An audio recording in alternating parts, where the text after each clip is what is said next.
tu as une licence et que tu te dis, bon, je suis là, je cherche le travail, je ne trouve pas, tu pourrais peut-être essayer d'utiliser cette licence-là et postuler à un programme IPOS. Donc, ça va te permettre d'aller faire ton master en Allemagne pour une durée de 2 années.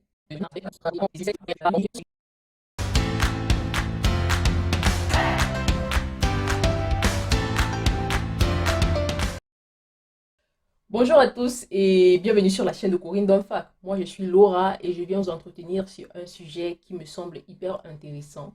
Comment obtenir une bourse DAAD?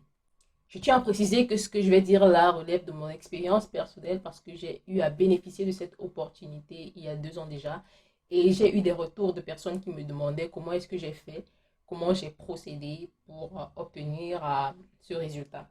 Donc, ce que je viens partager avec vous, j'espère que ça va vous motiver à essayer également, à postuler parce que je pense que c'est quelque chose qui n'est pas très compliqué à suivre comme processus et qui ne demande pas forcément d'avoir assez de ressources. Donc, suivez cette vidéo jusqu'à la fin et j'espère qu'elle vous sera utile.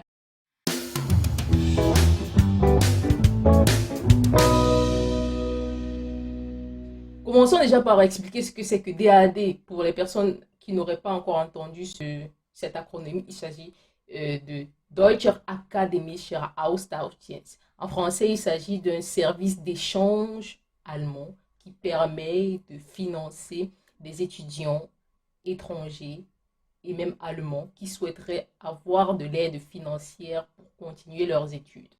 Maintenant, il faut savoir qu'il y a plusieurs types de bourses DAAD, les bourses à court terme et les bourses à long terme. Les bourses à court terme concernent les séjours de 3 à 6 mois. Il s'agit de stages, de recherche à court terme ou alors de cours de langue que vous pourriez aller faire en Allemagne et revenir dans votre pays après les 6 mois. Donc, il y a les bourses à long terme également, comme je le disais, qui concernent des formations de licence, de master ou même de PhD qui vont entre 1 année à 3 ans, voire plus peut-être. Donc, je vais m'attarder sur le cas des bourses à long terme et plus précisément sur une bourse d'un programme spécialisé appelé IPOS. Alors, c'est quoi IPOS?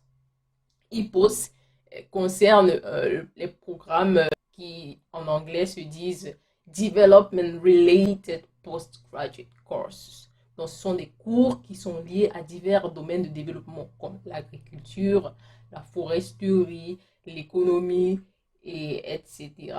Donc, il s'agit de bourses individuelles, principalement pour les masters et les PhD.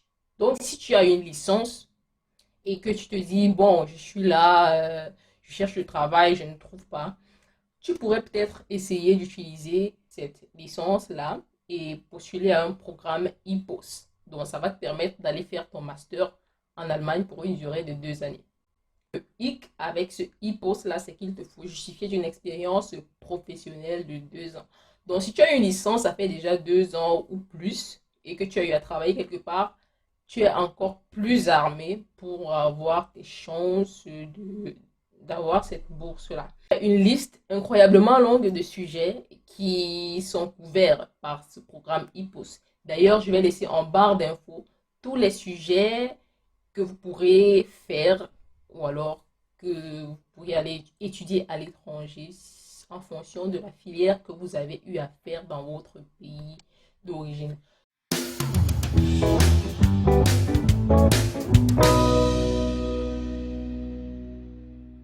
Donc, revenons au programme IPOS. Qu'est-ce que ce programme couvre en gros? C'est une bourse qui te permet de couvrir tes frais d'inscription à l'université. Il faut savoir que quand tu es boursier, tu vas recevoir un montant mensuel. Et de ce montant-là, tu devras déduire des frais pour payer tes frais d'inscription. L'avantage, c'est que tu ne vas pas payer exactement le même montant que les autres étudiants payent parce qu'on considère que tu es en quelque sorte un invité de l'État allemand, donc tu vas payer un petit peu moins que les autres. Ça, c'est un très grand avantage déjà. Maintenant, tu vas recevoir des frais de financement de ta recherche. Ça se donne annuellement. Ces frais-là, généralement, il s'agit de couvrir les frais tels que les achats de livres, si tu veux t'abonner à des revues scientifiques, si tu veux faire des photocopies, etc. Donc, tout ce qui pourra t'aider à financer ta recherche personnelle et d'être encore plus performant et d'avoir des résultats encore plus positifs. Donc, c'est ces frais de recherche-là qui sont donnés chaque année.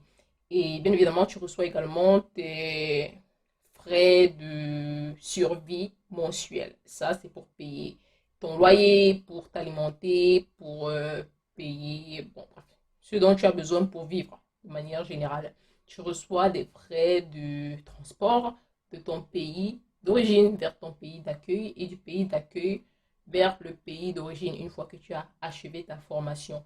Et enfin, tu as une assurance maladie et générale qui est couverte par ta bourse. Donc ça, c'est les bénéfices que tu recevras de la bourse DAAD du programme IPOS.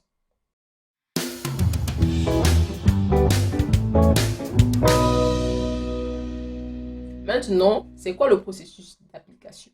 Si tu veux postuler à une bourse DAAD, je précise encore du programme IPOS, alors il faut déjà de base être titulaire d'une licence avec au moins 2 ans d'expérience. Ça, c'est très, très important. Maintenant, c'est aussi important que pendant ta licence, tu aies eu une note assez élevée, on va dire.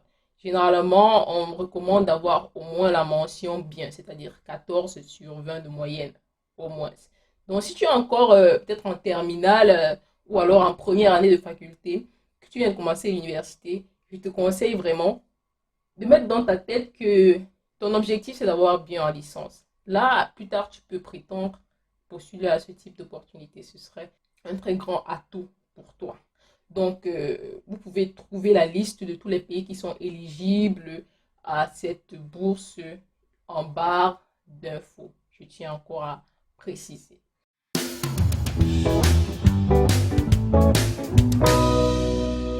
Maintenant, qu'est-ce qu'il faut fournir comme pièce pendant le processus d'application? Il faut un formulaire d'application. Le formulaire est téléchargeable sur le site de l'université que vous avez choisi. Donc, je vais mettre la liste de toutes les universités ici en Allemagne qui sont éligibles pour les bourses DAAD. Donc, en fonction de ta filière actuelle, tu vas là-bas, tu te renseignes et tu vois l'université qui fait dans la même filière et qui pourrait potentiellement t'accueillir. Maintenant, à côté, il y aura un lien que tu vas cliquer pour accéder au site de l'université. Une fois que tu es sur le site de l'université, tu vas dans la rubrique inscription et il y aura ce formulaire qui est téléchargeable. Tu vas tout simplement remplir les champs et coller une photo. Là, c'est la première pièce à fournir. Deuxième pièce, il te faudra fournir une lettre de recommandation ou alors 2 lettres au moins. Généralement, on recommande de donner 2 lettres de recommandation, peut-être plus, de tes enseignants. Une fois que tu as fini la licence, je précise, tu vas voir tes enseignants et tu leur demandes ces lettres de recommandation. L'astuce que moi je vais vous donner et qui m'a peut-être aidé personnellement, c'est de voir des enseignants qui ont peut-être eu à travailler ou à avoir une expérience dans ce pays qui est l'Allemagne, qui ont été peut-être des anciens étudiants dans cette université. Là, ça va peser lourd parce que ce sont des personnes qui connaissent le système et qui sont à même de recommander des étudiants dans leur propre pays. Donc, si tu connais des enseignants qui ont eu une expérience en Allemagne, va vers ces enseignants-là et demande-leur des lettres de recommandation. Je suis sûre qu'ils seront ravis de t'aider. Maintenant, la troisième pièce à fournir, c'est ta propre lettre de motivation. Il y a plusieurs modèles de lettres de motivation que tu peux trouver en ligne. Mais si tu souhaites recevoir mon aide et que je t'accompagne dans le processus de rédaction, n'hésite pas à me le faire savoir ou alors à contacter Corinne qui va te mettre en contact avec moi et je pourrais t'aider à faire une très très bonne lettre de motivation. Et ensuite, il te faut attester que tu maîtrises de la langue anglaise. Ça, c'est très très important.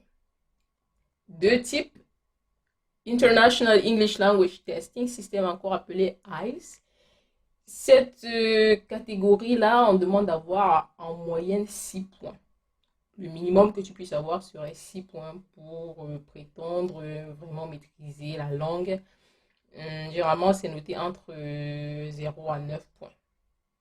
Donc ça, c'est pour le IELTS. Et tu peux aussi tenter le TOEFL. Mais je recommande beaucoup plus le IELTS parce que c'est un peu plus abordable à mon sens. Parce que c'est un truc qui est lié au British English. Et le British English est généralement très... Ils ont un accent assez différent. Donc c'est ce que je vais te recommander de faire. Et la maîtrise de l'anglais, c'est quelque chose qu'on néglige un petit peu. Tu vois, tu peux avoir une bonne note, genre 6 ou 6,5. Mais si en toi-même tu ne maîtrises pas vraiment l'anglais, tu auras beaucoup de mal à t'en sortir pendant la formation. Donc, ce que je te recommande, si tu veux vraiment, euh, si tu es vraiment motivé dans ta démarche, prends des cours d'anglais en même temps que tu fais tes autres activités. Prends des cours d'anglais, que ce soit au quartier ou alors que ce soit dans un grand centre d'enseignement de l'anglais. Mais il faut vraiment que tu renforces ta capacité à t'exprimer en anglais. Parce que je tiens à signaler que pendant la formation, lors des interrogations, il n'y a pas que les interrogations écrites, il y a aussi des interrogations orales où tu es en face de l'enseignant, tu dois t'exprimer, disons, on prend le cas de la génétique. On te donne un sujet, tu dois t'exprimer en anglais pendant 5 à 10 minutes. Tu n'as pas le choix. Il faut que tu maîtrises et que tu te fasses comprendre. Donc, ce que je vais te recommander, c'est vraiment de renforcer ton niveau en anglais si tu as encore des lacunes. Mais si tu t'en sors, c'est vraiment exceptionnel parce que tu n'auras pas de très grandes difficultés. Cinquième pièce, il faut que tu fasses des traductions de tes relevés de notes et de tes diplômes de licence. Donc, chez un traducteur ou interprète certifié. Et enfin, il te faut une attestation qui justifie de tes 2 ans d'expérience professionnelle. Une fois que tu as toutes ces pièces réunies, tu es prête à postuler. Tu vas sur le site de l'université, tu uploads toutes les pièces que je viens de citer là, qui ont été préalablement scannées, et tu cliques sur envoyer tes pièces. Tu vas patienter entre 3 à 4 mois. Et si jamais tu as été sélectionné ou alors si tu n'as pas été sélectionné, tu vas recevoir un message. Mais dans le cas où tu es accepté, ton interlocuteur va te demander un rendez-vous qui se fera soit par téléphone ou par Skype. Le rendez-vous consistera à un entretien. Mais l'entretien est généralement très simple parce qu'il s'agit juste de vérifier. Il s'agit de vérifier si les informations que tu as données préalablement dans ton application sont vraies. Par exemple, on va te parler de quelles étaient tes responsabilités dans le précédent poste que tu as eu à occuper, quelle est la formation que tu as eue, en quoi ça consistait, ou alors quelles sont tes attentes par rapport au master que tu es en train de postuler. Donc, ce sont des questions assez générales, donc il n'y a vraiment pas de quoi paniquer. Une fois que tu as atteint ce niveau-là, je vais dire que tu es quasiment sûr d'être gagnant à la fin du processus. Il n'y a pas de quoi stresser. 2 semaines ou un peu plus tard, tu vas recevoir un mail qui te confirme que c'était bon. Donc voilà, en gros, c'est un processus qui ne prend pas beaucoup de temps.